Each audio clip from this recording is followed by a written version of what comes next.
Morning बच्चों, हम लोग क्लास 4 में पढ़ेंगे बच्चों पाठ 15 सपनों की उड़ान।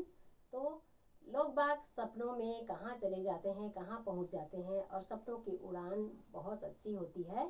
ठीक है, चलिए देखते हैं पाठ में। तो सपनों की दुनिया बहुत सुहानी होती है, हम कभी भी कहीं भी पहुँच जाते हैं और ऐसा ही हुआ है मुरली लाल के साथ। तो मुरली लाल गांव के हंसमुख इंसान है, पर मुरली लाल की नाक सोते समय इतनी तेज बजती है कि उनके आसपास कोई चैन की नींद नहीं ले पाता। मुरली लाल जब सोते हैं तो उनकी नाक बहुत तेज बजती है, तो उनके आसपास कोई सोना और रहना पसंद नहीं करते हैं। जब उन्हें यह नेक सलाह दी गई कि किसी हकीम या वैद्य को दिखाकर खर्राटों का स्थायी इलाज करवाओ, तब जवाब मिला, मेरे खर्राटों से जिसे परेशानी होती हो वह अपने कान में रुई ठूस कर सोया करे। गर्मी का मौसम था।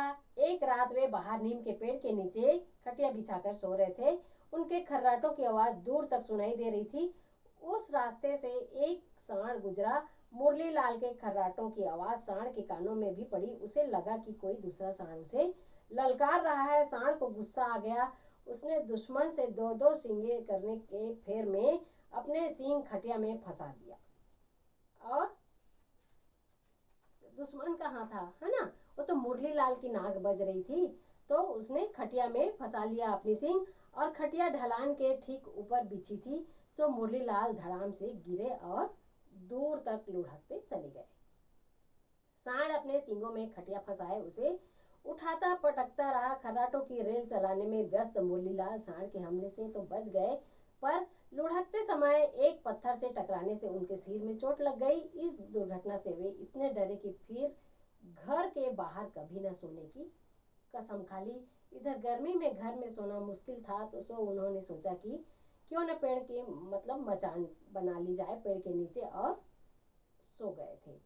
अगले ही दिन 4 बांस जोड़कर उस पर खटिया टांग दी, बन गई मचान।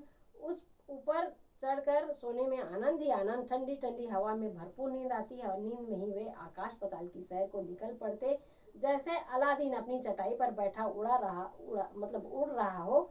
एक रात मुरली लाल ने स्वप्न के सहारे किसी बड़े शहर की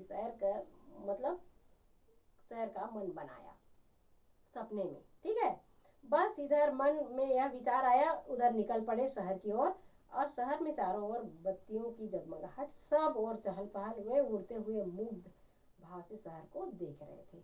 सब कुछ भला भला लग रहा था। मन ही मन उन्होंने तय किया कि अब गांव में रहना छोड़ दूंगा।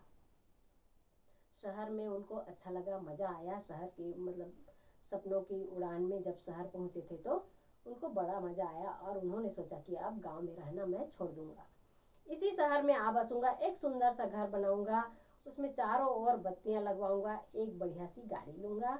ये सब करके मुरली लाल सपना देखने लगे। यही बस सब सोचते हुए मुरली लाल उड़े चले जा रहे थे। एक मैदान में रामलीला का मंचन दिखाई दिया, और उड़ते उड़ते रामलीला देखने लगे। बहुत अच्छा लगा। लक्ष्मण को शक्ति बाण लगा था, और हनुमान जी उनके उपचार के लिए पूरा पहाड़ उठा लाए और उड़े चले आ रहे थे। जब लक्ष्मण जी को शक्ति बाण लगा था, तो हनुमान जी पूरा पहाड़ उठा ले आते हैं, है ना, दवाई को नहीं पहचानते हैं तो। और मुरली लाल भाव विभोर होकर उस दृश्य में खो गए, भूल ही गए कि वे आसमान में रामलीला देख रहे हैं। कहते हैं ना, सावधानी हटी दुर्घटना घटी। मुरली लाल के साथ भी अगले ही पल यही हुआ। बेध्यानी में वे खटिया एक ऊंचे खंभे से टकरा गई। मुरली लाल मुंह के बल जमीन पर धड़ाम से गिर पड़े। चारों ओर हंगामा मच गया। पुलिस आई, उन्हें हथकड़ी लगा ली पुलिस आकर, और हथकड़ी पहनाकर थाने में ले गई। हवालात में बंद कर दिया। और मुरली लाल ने खूब अनुनय विनय किया। यह रहस्य भी खोला कि उन्हें नींद में उड़ने की आदत है, पर सब व्यर्थ गया। पुलिस को उन पर जरा भी दया नहीं आई। किस पर? मुरली लाल पर। मुरली लाल की बातों पर उन्होंने यकीन भी नहीं किया।